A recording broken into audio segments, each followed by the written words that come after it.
With kids heading back to the classroom, some parents and educators have concerns that students who choose to mask up could become victims of bullying. Plus, a Miami business is honoring essential workers. I'm Bronte Sorati with how they're using their sweet treats to do that. The 4 states' most watched news starts now. Well, thanks so much for tuning in. I am Mike Mahoney. Kids will soon be headed back to the classroom, but some parents and educators have concerns that those who choose to mask up could become victims of bullying. Fox News takes a look. The mask debate is now engulfing school districts nationwide. Today, President Biden's education secretary urged governors to follow the CDC's revised guidance, even if some parents and educators object. I understand the fatigue of wearing masks. I don't like wearing masks. I know my own children don't want to wear masks. While I understand the argument around not wanting to wear masks because we're fatigued, without question, student safety and staff safety come first. Last week, New Jersey's Democratic governor mandated masks be worn in his state schools. Governor Phil Murphy says he knows the decision is not popular with most parents, but he insists the move was necessary. This is not an announcement that gives any of us, or me personally, any pleasure. But as the school year approaches, and with the numbers rapidly increasing, it is the one that we need to make right now. Florida's Republican governor taking a different approach. He issued an executive order allowing parents to decide if their kids should wear masks instead of local officials. But now the governor is facing lawsuits over his order. Today, fellow Republicans from the Sunshine State are coming to his defense. Americans are smart. They'll make good decisions for their families. And we can't go back to fear that kills jobs, fear that shuts down schools. Fears that slows everything down. But the fight over COVID in the classroom goes beyond masks. There's an ongoing debate if schools should be able to mandate teachers and staff be vaccinated. And today, the head of the country's largest teachers union says it's a conversation still ongoing with her members. As a matter of personal conscience, I think that we need to be working with our employers, not opposing them, on vaccine mandates. Health officials say they expect to hear more conversations about vaccine mandates in the days and weeks ahead, likely just as the FDA begins to fully authorize the vaccine, which could happen by the end of this month. In Washington, Mark Meredith, Fox News. I apologize. I clearly got my mask stories mixed up. Here's Fox News' Samantha Sosa taking a closer look at parents' concerns over masks and bullying in the classroom. Yes, the Department of Education has brought up whether kids will bully each other over their decision whether to wear a mask or not. I do have concern about that as well. I really don't know. I hope not. I hope that they're being cool to each other and, being okay with letting them do what they want to do, and if they choose to wear a mask, not to give them a hard time about it. Mask shaming has been happening between adults since the pandemic started. But will it enter schools? Everyone's entitled to their opinion, but mental health professionals say it might be best for parents to save emotional or strongly opinionated conversations for a spouse or friends and listen to how your child feels about the subject. In those moments when we're in the comfort of our own home and we're venting in front of our children, that's what has the most impact on them. So if they feel our anxiety, they feel our reactivity towards certain decisions, and they're watching that, that can have the greater impact on them and how they approach going to school in particular. And of course, professional help is recommended if your child is going through some extreme stress or anxiety. All right, let's talk about first weather. Let's talk to meteorologist Nick Kelly. Nick. We did have some storms this morning, Mike. Unfortunately, it couldn't scrub out the heat or humidity. So it's no surprise that when we show up the almanac from Joplin Regional, we only started out at 69, but topped out near 90 degrees. That's despite 0.2 of an inch of rain from the morning round of thunderstorms that managed to hold together and push on through. We've been surprisingly quiet throughout much of this afternoon and evening so far, but we are expecting scattered storms to start developing on top of the region as we go through the overnight. Thankfully, we're seeing the severe threat drop as we go deeper into the night, but storm chances still as our main upper level low is still spinning just to the north. Quick look at temperatures has us still warm, lower to middle 80s at the top of the 9 o'clock hour. Humidity, though, Mike, still makes it feel like the upper 80s to lower 90s, but the heat and humidity, that's the main headline for much of this week. We'll break down the numbers and the rest of the forecast here in a bit. All right, thanks so much, Nick. A Miami business is getting into the spirit of loving local and honoring local healthcare and education workers in the community. KOM's Bronte Sorotsky tells us how One Shaved Ice Shop's new deal aims to give these workers their recognition and a cool treat. With coronavirus cases reaching high numbers once again in the 4 states, many area essential workers are feeling the strain, which is why One Miami business went out of its way to help them feel appreciated. It's where they get free shaved ice for all healthcare workers and teachers in the educational field. The Frozen Elephant in Miami implemented this new deal on Sunday, and it's already made an impact on area essential workers. It kind of brightens the day, makes the day. One Miami Schools employee who came to get her shaved ice says she was pleasantly surprised she didn't need to pay, and that it was because of her services to the community. It's just, it's nice. The recognition's nice, and just being recognized for helping the students. She adds that working in food services, she doesn't always get as much acknowledgement. It's nice. It doesn't happen a whole lot, especially like in the kitchen, the cooks, but it's nice to be included in with the teacher, with the staff. Staff at the Frozen Elephant just want essential workers to know that their hard work does not go unnoticed.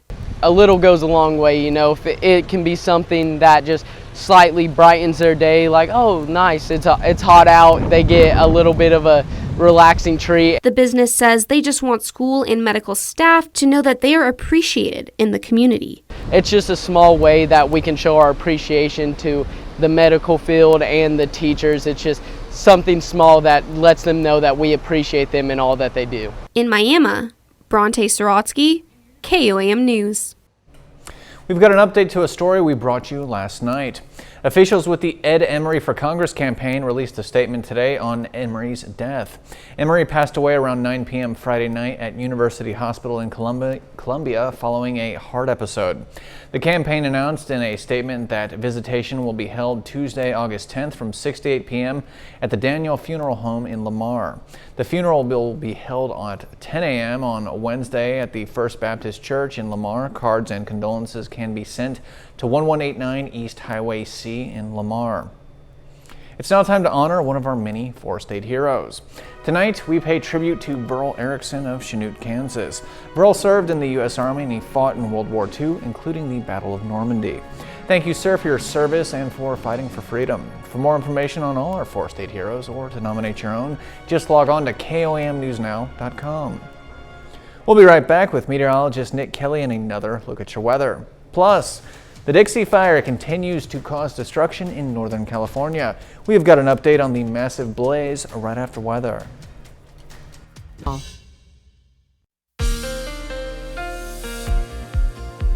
Turns out we had quite a bit of thunderstorms work on through overnight, and thankfully so far the afternoon and this evening has been fairly calm. And it's made for an interesting time lapse from Indigo Sky Casino and Resort outside of Seneca, Missouri. Some of the rain and storms grazing the casino grounds and just areas outside of Seneca, then staying pretty much quiet throughout the afternoon. The storms that came on through were definitely more impressive when they were out west late last night as they worked on in. They originally had 50 to 70 mile per hour wind gusts as they plowed on toward the east, but thankfully on the weakening trend, but still we managed to get some rain out of the morning batch of thunderstorms. Most of us averaging out to 0.3 of an inch of rain, but a narrow corridor seeing rain amounts anywhere from half an inch, maybe let's say almost 1.5 inches to 2 inches of rain. The expectation throughout the day, though, was for any outflow boundaries from the morning storms to set up across a few parts of the area and allow for storms to develop. We haven't had any outflow boundaries, so that's why we stayed pretty much quiet. Despite an upper low to the north and the heat and humidity, we just haven't seen the radar lit up with active showers or thunderstorms. They've been mainly staying to the east of Springfield, definitely a good batch of storms near the Ozarks. However, even with the rain that we saw this morning, it did not scrub out the heat or humidity to any good effect, really. Lower 90s yesterday. We actually dropped back in the upper 60s to near 70 this morning and managed to top back out right around 90 degrees for this afternoon. So even though cloud cover's still trying to build, we're still warm but dry in Joplin. 83 degrees, feels like 89 with a very soupy dew point in the mid-70s, between 80 and 84 degrees. That's where everybody sits at the top of the 9 o'clock hour, and you factor in these dew points. Certainly, anytime you get dew points with a storm system like this, it's going to be conducive for any rain or thunderstorms, but for now, it's making you feel like the upper 80s to lower 90s all across the board. So, in the meantime, while the bigger storms this evening have been mainly from central and to the southeastern parts of Missouri, we still have a very weak boundary just to the west, a wind shift line, quite frankly, along with our main upper low still spinning just to the north. So what that means is we still have a chance for scattered storms to develop and work over the area. If they can still manage to materialize, the worst that they can do, maybe some small hail, almost up to the size of quarters, maybe some minor wind gusts and some heavy rainfall. Otherwise, I think we'll be looking dry as we get the morning drive underway, but even though we're dry for tomorrow, look at how hot it's going to get again, and not to mention humid, with temperatures pushing back into the mid-90s, looking at maybe 92, 93, 94 degrees. Then as we go into Monday night, we'll still be in the low to mid-80s by the 10 o'clock hour, upper 70s to start Tuesday morning. Not much of a break in the heat. We'll be back at least in the mid-90s for Tuesday, with definitely heat indices between 102 and 108 degrees. In fact, let me just show you the 7-day forecast. We're quiet through Wednesday, but we have alert days tomorrow through Thursday because of temperatures in the mid-90s, dew points in the 70s. It's going to make it feel like 102 to 110 on some days. And hopefully by the end of the week, Mike, with some rain chances trying to sneak back in, we can get back into the upper 80s by especially Saturday and Sunday. Yeah, I like it when the rain cools things off. Thank you, Nick Kelly. The Dixie Fire has destroyed at least 370 structures and threatened nearly 1,400 more as it rages on in Northern California. Fox News' Gernal Scott reports. The Dixie Fire in Northern California has scorched more than 700 square miles. That's larger than the size of New York City.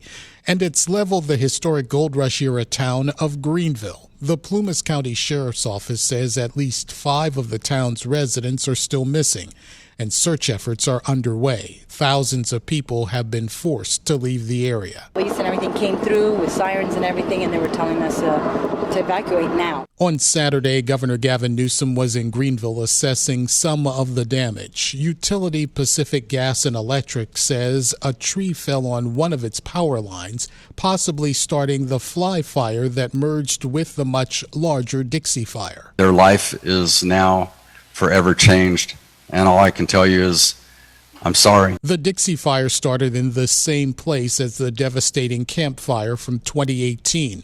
The blaze was sparked by PG&E equipment, and it leveled the town of Paradise, killing 85 people. On Friday, a federal judge ordered PG&E to provide more information regarding its possible role in both the Dixie and Fly fires by August 16th. The Dixie Fire has been fueled by strong winds and dry, hot conditions. It's just one of the 107 large wildfires burning in 14 states right now. Gernal Scott, Fox News. Evacuations due to wildfires continue in Greece. People boarded an evacuation ferry this afternoon on the island of Ivia. They left as the skies became dark orange and clouds of smoke billowed through the air. Scores of homes and businesses have been destroyed, and thousands of residents and vacationers have been told to leave. This fire is the most severe of the dozens of fires which have broken out in the wake of Greece's most intense heat wave in decades. Temperatures have soared as high as 113 degrees Fahrenheit, creating bone-dry conditions which have helped the fires spread. When we return, you'll learn about another deadly shooting in the Windy City. 2 Chicago police officers were shot Saturday. One passed away and the other is fighting to stay alive. You'll learn what happened right after the break. The Taliban have taken control of 2 provincial capitals in Afghanistan. These cities are the latest to be overtaken by the insurgents since the start of a major offensive in May. The attacks come as the United States has been pulling troops out of the country. Fox News' Trey Yingst has the latest. Good evening. The situation in Afghanistan is deteriorating rapidly, with the Taliban making serious territorial gains. The northeastern city of Kunduz was overrun this weekend by the militant group amid intense fighting. Afghan security forces reportedly lost control of key government buildings and a prison that was housing Taliban fighters. This allowed the Taliban to reinforce their ranks as they continued an offensive on the city's airport. Also this weekend, Afghan forces backed by the United States conducted airstrikes in Helmand province, killing a reported 54 Taliban insurgents. Local officials claimed a school and clinic were hit in those strikes. The UN Security Council was briefed Friday about the situation on the ground, with Afghanistan's ambassador to the UN saying this. We're compelled to ask for this urgent meeting as the situation in Afghanistan has been rapidly deteriorating due to recent escalation of violence by the Taliban and their brutal military offensives on major cities and population centers in several provinces. This as American civilians were urged this week to leave Afghanistan immediately. The U.S. Embassy in Kabul even offering repatriation loans to those civilians who can't afford a ticket. In Tel Aviv, Trey Yingst, Fox News. One police officer is dead following a shooting incident on the south side of Chicago. The female officer succumbed to her wounds, and another officer is fighting for his life after a traffic stop turned violent this weekend. According to police, officers conducted the stop around 9 p.m. Saturday. They say the people in the car started shooting, and officers returned fire, striking one offender, while both officers were shot. The officers were then rushed to the University of Chicago Medical Center, where the female officer died. The department says 2 offenders are in custody and a 3rd suspect is still at large. The investigation is ongoing. We'll be right back with more news. Don't go anywhere. Nominate Guests matter. A plane crash in Victoria, Minnesota this weekend has killed 3 people. The FAA says the single-engine plane had taken off from Alexandria Municipal Airport before it crashed into a house. Fox News' Babs Santos has the details. Just like a motor, There was a pop sound, so there was something, it seemed to be mechanical. The unthinkable brought a neighborhood near downtown Victoria together on Saturday afternoon. You just don't expect planes to fall out of the sky, and it was very close to home for us. After taking off from the Alexandria Municipal Airport en route to Eden Prairie's Flying Cloud Airport, surveillance video shows this single-engine plane crashing into a vacant lot before damaging a home at about 5:40 p.m. Unbelievable. I think it was like a fireball. 2 people inside the home made it out safely, but 3 people on board the plane were killed in the wreck. Many neighbors were outside just before the crash, and together they watched as the plane came down, knowing there was nothing they could do about it. Our sole focus for us out here in the yard was, holy crap, what are we looking at right now?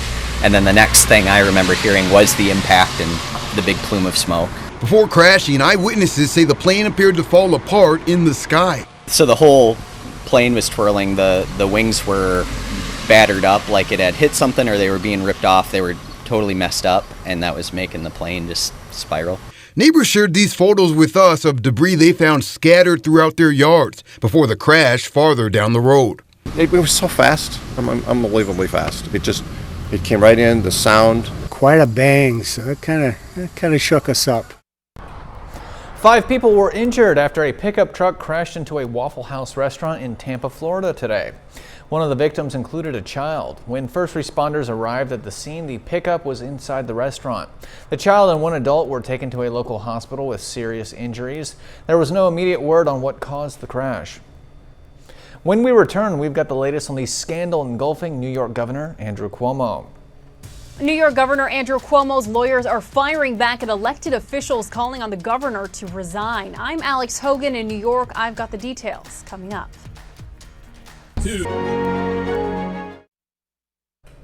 More and more people are calling on New York Governor Andrew Cuomo to resign following the release of the State Attorney General's 165-page report looking into allegations of sexual misconduct and inappropriate behavior by the governor. Fox News' Alex Hogan has an update.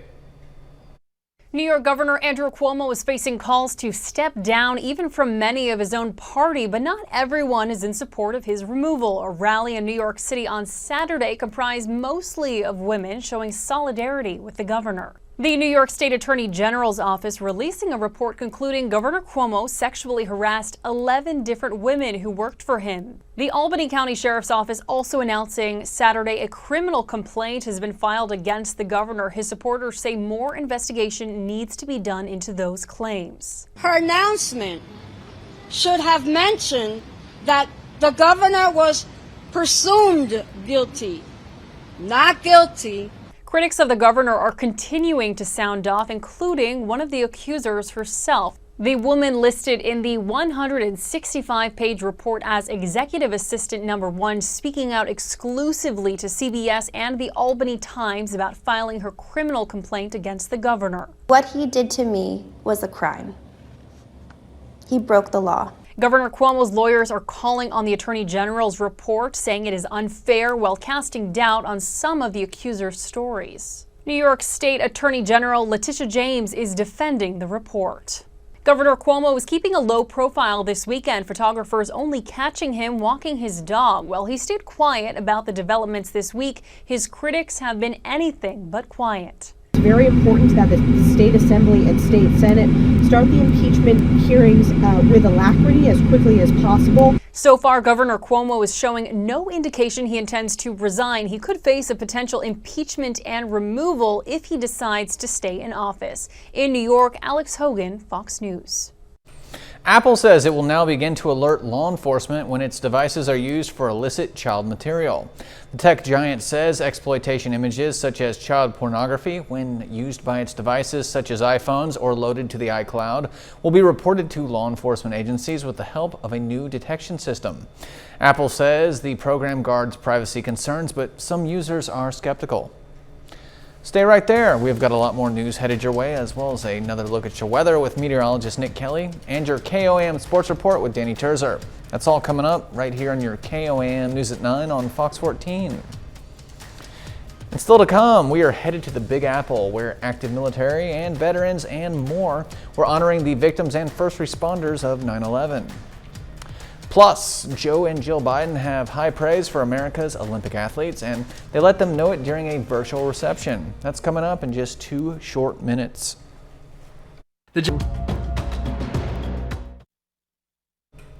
Welcome back to your News at 9. Hundreds of people gathered in New York City to commemorate 20 years since 9/11. Around 200 people pushed up, pulled up, walked in unity, and then swam across the Hudson River to honor those who lost their lives nearly 2 decades ago. The group featured both current members of the military as well as veterans who swam towards the World Trade Center. They stopped twice along the way, once to do 100 push-ups for America's liberties, and another time for 22 pull-ups to honor the 22 veterans who commit suicide each day.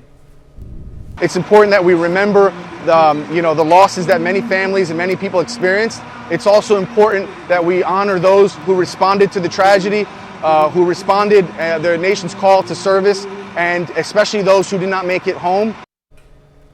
GI Go Fund, a nonprofit assisting military personnel, families, and vets, organized the event. The organization says the event also recognized 10 years since Extortion 17, when a Navy SEAL helicopter was shot down with 38 service members on board. President Biden and First Lady Jill Biden met with members of the 2020 U.S. Olympic team this weekend in a live-streamed virtual reception. During their conversation, the president told the athletes that they had made America extremely proud. President Biden also said the athletes have more than just athletic ability, they also have moral courage. All right, we'll be right back with meteorologist Nick Kelly and another look at your weather. Don't go anywhere. Summer is just at healthyjoplin.com.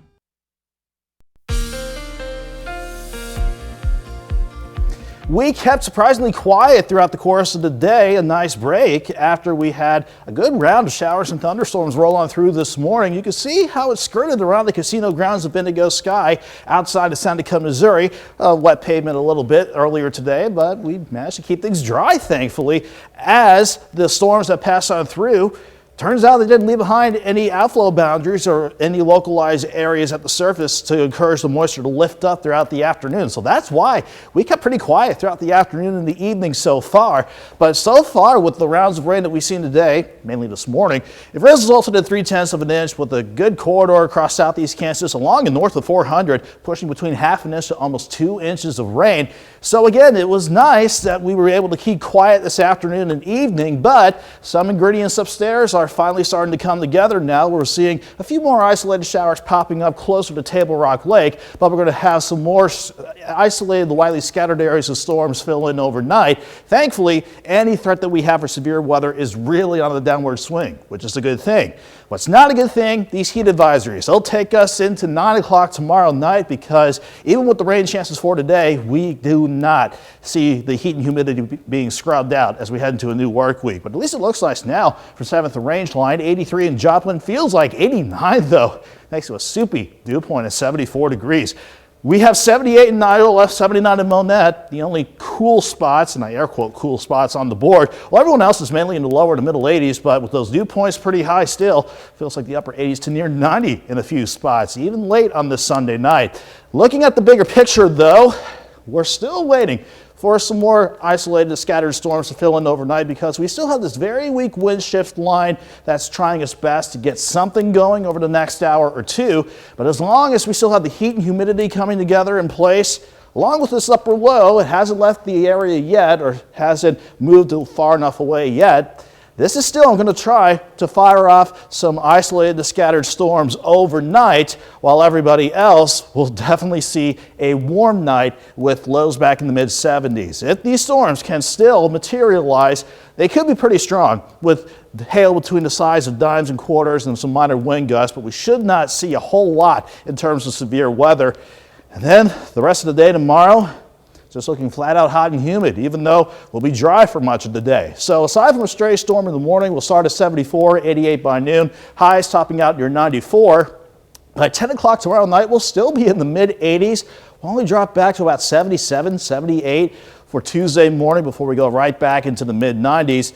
And that's just the air temperatures. The reason why the heat advisories are out, it's going to feel like 102 to 110 throughout the day tomorrow. And we'll repeat these numbers again on Tuesday, because our jet stream will stay just to the north with a couple upper level highs trying to keep that heat and humidity in place.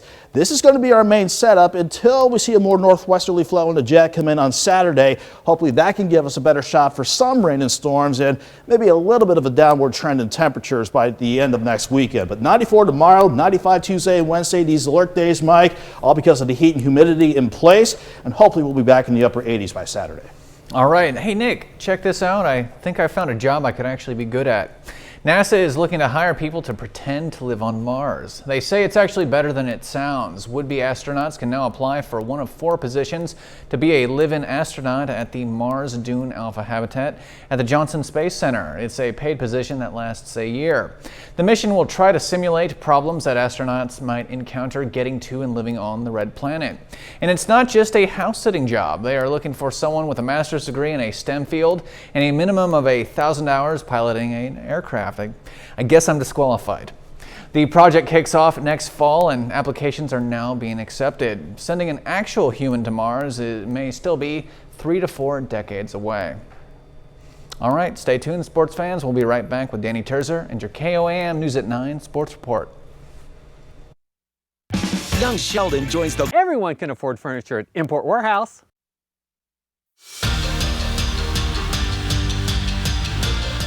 This is the Toyota Sunday Night Sports Feed. SEK Elite is hosting a back-to-school wrestling clinic today. Around 60 kids from 1st to 12th grade were in attendance, learning from one of the best in the sport. Decorated wrestler Kenny Monday leads a clinic on Sunday at Pittsburgh High School. Nice, circle, circle. Whoa, that's a point. When I heard Coach Monday was coming here, I've followed him. I watch a lot of highlights of past Olympics and stuff, and I've heard about his career and all his accomplishments, and I thought it'd be a good idea to come out here and learn from the best. Keep the shoulder in the chest. I love to get back and kind of reinvest in the kids, you know, and just give my time and my expertise in the sport of wrestling.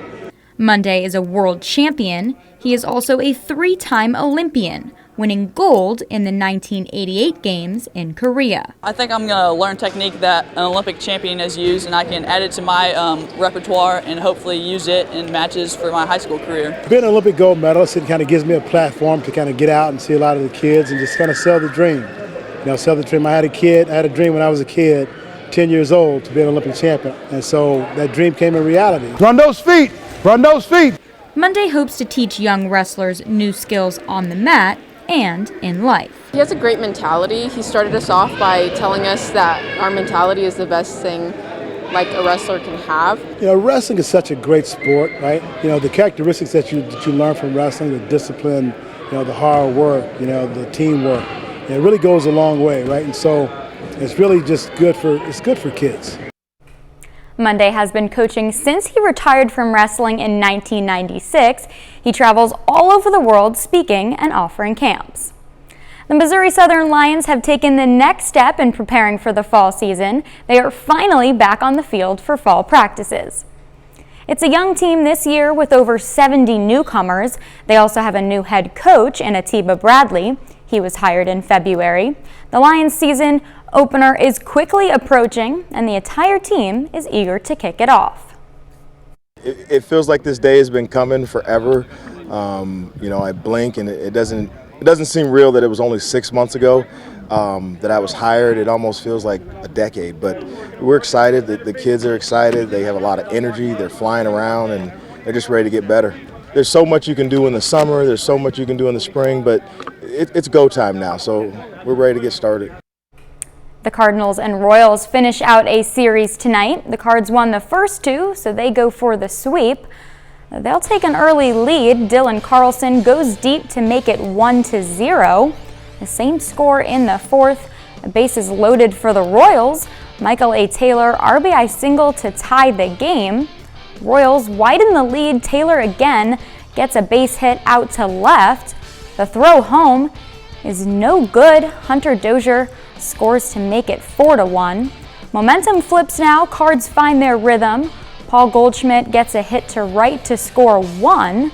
Then Nolan Arenado's hit scores another. So back to a tie. A rain delay halts play, and once it resumes, Nicky Lopez finishes the job. The Royals avoid the sweep, winning 6-5. We'll be right back with more news. Welcome back to your News at 9. An American teenager was confirmed by the Dalai Lama to be a reincarnated form of a Buddhist spiritual leader. But before he heads to a Himalayan monastery, he is heading to a Northwestern high school in Minnesota. Fox News' Ashley Strohmeyer has that story. Navigating high school can be daunting for most people, even Buddhist monks. Meet 14-year-old Jalu Dorje of Minneapolis, Minnesota. He's about to enter his freshman year of high school, and like most teenagers, he loves football, music, and hanging out with his friends. I have great friends. They all love sports like me, and they're not just casuals. All of them are like diehard sports fans. But unlike his soon-to-be classmates, the Dalai Lama himself confirmed that Dorje is actually the reincarnation of an ancient Buddhist spiritual leader. Jalu was recognized as the reincarnation of the Taksam Tugurung Rinpoche at a very young age. And then probably he was not aware at that time that he was a reincarnation of the Buddhist Lama. He says the Dalai Lama suggested he leave his Midwestern home at the age of 10 to study in India, but his parents wanted him to receive a Western education while balancing his religious studies.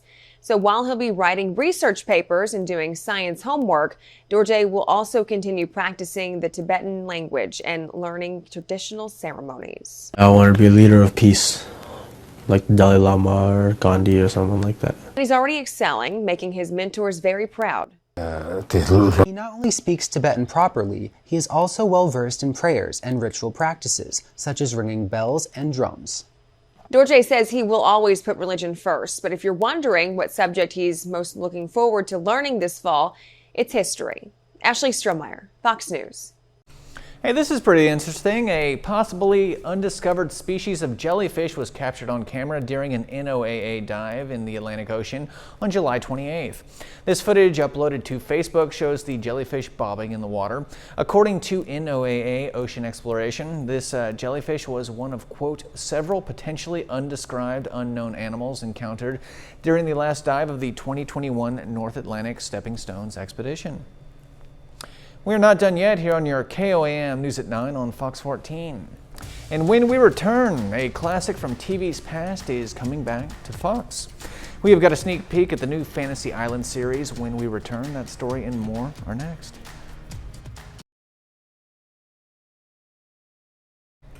One of the biggest TV hits from yesteryear is making its comeback right here on Fox. The Fox Entertainment All-Stars are giving you a sneak peek at the brand new Fantasy Island. Take a look.